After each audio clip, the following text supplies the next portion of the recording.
Hello friends, आप सबका अपने चैनल पर हार्दिक स्वागत है। कैसे हो आप सब?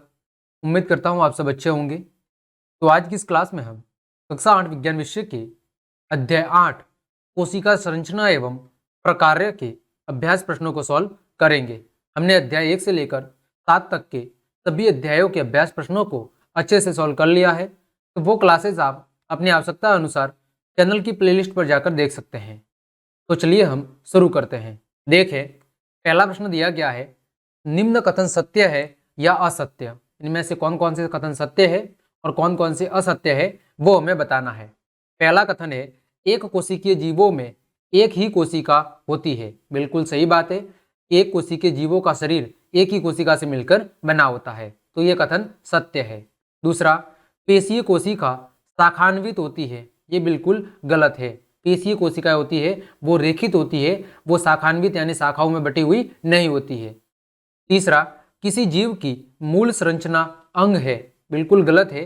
किसी जीव की जो मूल संरचना है वो क्या है? कोशिका है। फिर अगला, अमीबा की आकृति अनियमित होती है, तो ये भी सत्य है। तो पहला और अंतिम ये दोनों कथन सत्य है, जबकि दूसरे दो ख और ग क्या है? असत्य है। अगला प्रश्न है, मानव तंत्रिका कोशिका का एक रेखांकित चित्र बनाइए और तंत्रिका कोशिकाओं द्वारा क्या कार्य किया जाता है, इसका हमें जवाब देना है। तो आपके सामने ये मानव तंत्रिका तंत्र या मानव तंत्रिका कोशिका, जिसे न्यूरॉन भी कहा जाता है, का एक नामांकित चित्र दिया हुआ है, जो मुख्यतः 3 भागों से मिलकर बना होता है। एक द्रुमिका, दूसरा कोशिका काय, फिर केंद्रक और तंत्रिकाक्ष। इन 4 भागों से मिलकर बना होता है। ये मानव तंत्रिका कोशिका या न्यूरॉन का एक नामांकित चित्र है। अब बात करें इसके कार्यों की, तो तंत्रिका कोशिका क्या करती है? विभिन्न अंगों से संदेश प्राप्त करके उनको कहाँ पहुंचाती है? मस्तिष्क अथवा मेरुरज्जु तक पहुंचाती है।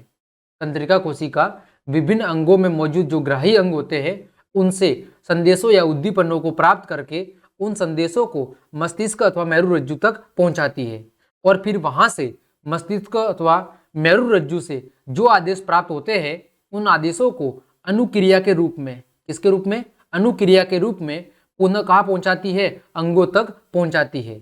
और वो अंग उन आदेशों के अनुसार फिर क्या करते हैं? कार्य करते हैं। इस प्रकार हमारे शरीर में जो तंत्रिका कोशिका है वो नियंत्रण एवं समन्वय का कार्य करती है। ठीक है, चलिए बढ़ते हैं अगले प्रश्न की ओर। निम्न पर संक्षिप्त नोट लिखिए। पहला है कोशिका द्रव्य। तो कोशिका द्रव्य यह जेली जैसा गाढ़ा द्रव्य पदार्थ होता है जो कहाँ पाया जाता है? कोशिका झिल्ली के भीतर पाया जाता है। कई सारे अंगक या कोशिकांग इसके अंदर पाए जाते हैं। इसमें जल, चीनी, खनिज, लिपिड, प्रोटीन आदि उपस्थित होते हैं। ठीक है, किसके अंदर? कोशिका द्रव्य में। दूसरा है कोशिका का केंद्रक। तो सभी यूकेरियोटिक कोशिकाओं में स्पष्ट रूप से केंद्रक पाया जाता है। जितने भी यूकेरियोटिक जीव है या यूकेरियोटिक कोशिका से बनने वाले जीव है, उन सभी जीवों में स्पष्ट रूप से केंद्रक पाया जाता है। और केंद्रक के अंदर 4 प्रमुख संगठक है। वो कौन कौन से हैं? यानी केंद्रक भी 4 अन्य भागों से मिलकर बना होता है। पहला है केंद्रक झिल्ली। यह 2 परत वाला आवरण केंद्रक द्रव्य जो परिबद्ध करता है, यह सरंध्र और प्रागम्य होती है। कैसी होती है? यह 2 परतों वाला एक आवरण होता है जिसके भीतर कोशिका द्रव्य पाया जाता है। यह कैसा होती है? यह सरंध्र यानी इस पर छोटे छोटे छिद्र होते हैं, और प्रागम्य होती है यानी इनसे होकर पदार्थों का परिवहन हो सकता है। इसकी जो बाहरी परत है उस पर राइबोसोम जुड़े होते हैं जो आरएसआर में निरंतर हो सकते हैं। जो क्या हो सकते हैं? आरएसआर में निरंतर हो सकते हैं। आरएसआर का मतलब क्या है? आपने अंतर्द्रव्यीय जालिका के 2 प्रकार पढ़े होंगे, जिसे अंतर्द्रव्यीय जालिकाओं को कहा जाता है ईआर। इसके 2 प्रकार है, एक चिकनी अंतर्द्रव्यीय जालिका और एक खुरदरी अंतर्द्रव्यीय जालिका। एक आरईआर और एक एसईआर। यह कोशिका द्रव्य एवं केंद्रक द्रव्य के बीच पदार्थों के आवागमन को नियंत्रित करती है। केंद्रक झिल्ली क्या करती है? कोशिका द्रव्य और केंद्रक द्रव्य के बीच में पदार्थों के आवागमन को कंट्रोल करती है। अगला है केंद्रक का भाग, केंद्रक द्रव्य। यह अर्धठोस कोलाइडल पदार्थ है। कैसा है? अर्धठोस है, यानी पूर्ण रूप से द्रव्य की अवस्था में नहीं है। और कोलाइडल का मतलब है इसके कण थोड़े बड़े होते हैं, जिसमें केंद्रिका और क्रोमेटिन धागे होते हैं। केंद्रक द्रव्य में क्या होते हैं? केंद्रिका और क्रोमेटिन धागे। यह केंद्रक पिंजर की भांति कार्य करता है और कोशिका विभाजन में स्पिंडल बनाता है। किसकी तरह कार्य करता है? एक पिंजर की तरह। और कोशिका विभाजन के समय यह स्पिंडल का बनाने का कार्य करता है। अगला है केंद्रिका अथवा न्यूक्लियस। यह सघन, गोल, नग्न और गहरे रंग की एक संरचना होती है। ठीक है, केंद्रिका या न्यूक्लियस क्या होती है? ये सघन, गोल और नग्न और गहरे रंग की एक संरचना होती है और काम क्या करती है? आरएनए के संश्लेषण। आरएनए का मतलब क्या होता है? राइबोन्यूक्लिक एसिड, राइबोन्यूक्लिक अम्ल, और उसका संश्लेषण करती है और साथ ही उसके भंडारण का कार्य भी करती है। तो इस प्रकार हमने केंद्रक के तीनों भागों की अच्छे से चर्चा कर ली है। अगला प्रश्न है क्रोमेटिन धागे। इस पर भी हमें संक्षिप्त टिप्पणी लिखनी है। तो ये आपके सामने चित्र दिया हुआ है। ये क्रोमेटिन धागे जो आपको बालों जैसी संरचना दिख रही है, ये क्रोमेटिन धागे हैं। ठीक है, इसके अंदर कई सारे अन्य भाग भी है। तो यह लंबे, महीन और गहरे रंग वाले धागे हैं जो मिलकर केंद्रक रेटिकुलम बनाते हैं। क्या बनाते हैं? केंद्रक रेटिकुलम बनाते हैं। विभाजन के प्रोफेज में यह संघनन होकर विशेष संख्या में छड़ रूपी संरचना बनाते हैं, जिसे क्रोमोसोम कहते हैं। ये धागे प्रोफेज जो अवस्था होती है, उस अवस्था में जुड़कर एक छड़ रूपी संरचना बनाते हैं, जिसे क्रोमोसोम कहा जाता है। इस पर जीन लगे होते हैं।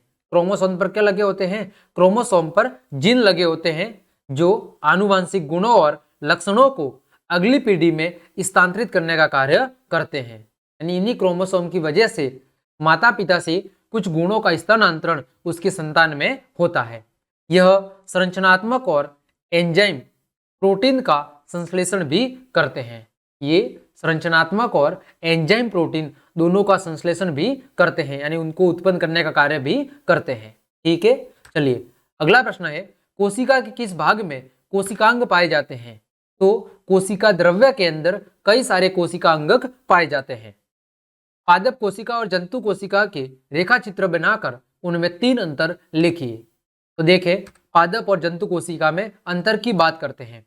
तो पादप कोशिका की जो कोशिका भित्ति होती है वो सेल्यूलोज की बनी होती है। ठीक है, जबकि जंतुओं में कोशिका भित्ति नहीं होती है। ठीक है, पादपों में किसकी बनी होती है? सेल्यूलोज की, जबकि जंतुओं में ये नहीं पाई जाती।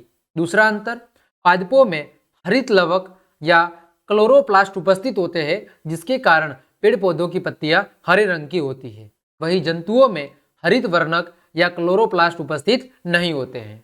ठीक है, अगला कोशिका द्रव्य पतला और जो रिक्तिका है, ठीक है, ये रिक्तिका है। रिक्तिका कैसी होती है?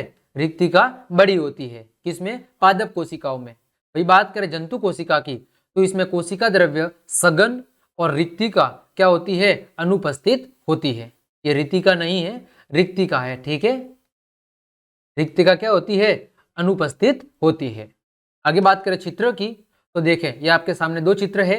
इसमें जो ये वाला चित्र है ये पादप कोशिका है। ठीक है, जबकि जो ये वाला चित्र है ये किसका चित्र है? ये जंतु कोशिका का चित्र है। तो देखो, पादप कोशिका में कोशिका भित्ति पाई जाती है, जंतु कोशिका में कोशिका झिल्ली पाई जाती है, लेकिन कोशिका भित्ति नहीं पाई जाती।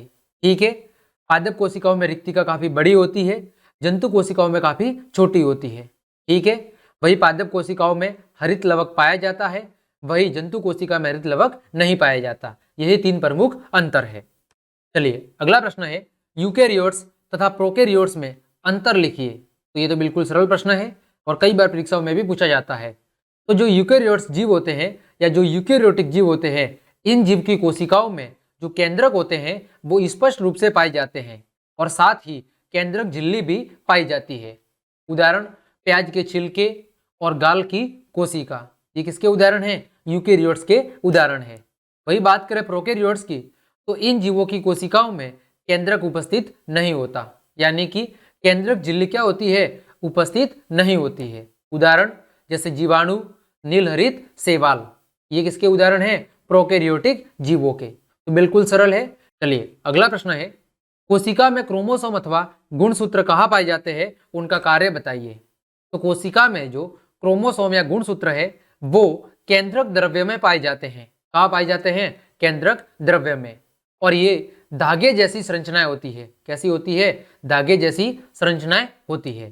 कार्य क्या है? ये जीव के धारक है। क्या है? जीव धारण करने का, यानी जीव का जो निर्धारण है वो जीव निर्धारण का कार्य क्रोमोसोम ही करते हैं। फिर आनुवंशिक गुणों अथवा लक्षणों को जनक पीढ़ी से अगली पीढ़ी में स्थानांतरित करने का जो कार्य है वो क्रोमोसोम के द्वारा ही किया जाता है। साथ ही ये कोशिका विभाजन में भी सहायक होते हैं। ये क्रोमोसोम के प्रमुख कार्य है।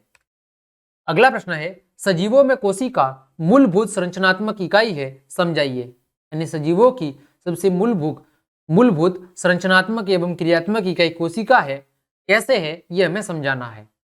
तो जिस तरह हम बात करें भवन या इमारत की, तो उसको बनाने के लिए उसकी जो सबसे मूल इकाई है वो क्या है? ईंट है। ठीक उसी तरह सजीवों के शरीर की सबसे मूलभूत इकाई क्या है? कोशिका है। जिस प्रकार भवन निर्माण में एक समान ईंटों का प्रकार होता है, परंतु भवनों की आकृति, डिजाइन और साइज आपस में क्या होती है? अलग अलग होती है। ठीक उसी तरह सजीवों के शरीर की जो सबसे छोटी क्रियात्मक इकाई है वो कोशिका सभी में समान है, लेकिन उसकी अलग अलग जीवों में आकृति अलग है, उसकी लंबाई अलग है। इस कारण अलग अलग जीवों की संरचना भी कैसी है? अलग अलग है। लेकिन अगर बात करें उनके संरचना की, तो संरचना मूलभूत रूप से किससे मिली बनी है? कोशिकाओं से मिलकर ही बनी है। अतः हम कह सकते हैं कि सजीवों में कोशिका ही मूलभूत संरचनात्मक इकाई है। और समझना चाहे तो कोशिका सबसे छोटी इकाई है। समान कोशिकाओं का समूह मिलकर उत्तक बनाती है, उत्तक मिलकर अंग बनाते हैं, अंग मिलके तंत्र, और तंत्र मिलके एक शरीर का निर्माण होता है। अतः हम कह सकते हैं कि कोशिका ही सजीवों के शरीर की सबसे छोटी संरचनात्मक और क्रियात्मक इकाई है। अगला प्रश्न है, बताइए कि क्लोरोप्लास्ट अथवा हरित लवक केवल पादप कोशिकाओं में ही क्यों पाए जाते हैं? ठीक है, तो इसका कारण क्या है? जो क्लोरोप्लास्ट है वो हरे रंग के वर्णक होते हैं। क्या होते हैं? हरे रंग के वर्णक होते हैं, और इसी कारण ये पौधों को हरा रंग प्रदान करते हैं। और केवल पौधे ही इस हरे वर्णक का उपयोग भोजन बनाने में करते हैं, या इसका उपयोग भोजन बनाने में कर सकते हैं। अतः क्लोरोप्लास्ट या हरित लवक है वो केवल पादप कोशिकाओं में ही पाया जाता है, बाकी कोशिकाओं में उपस्थित नहीं होता है।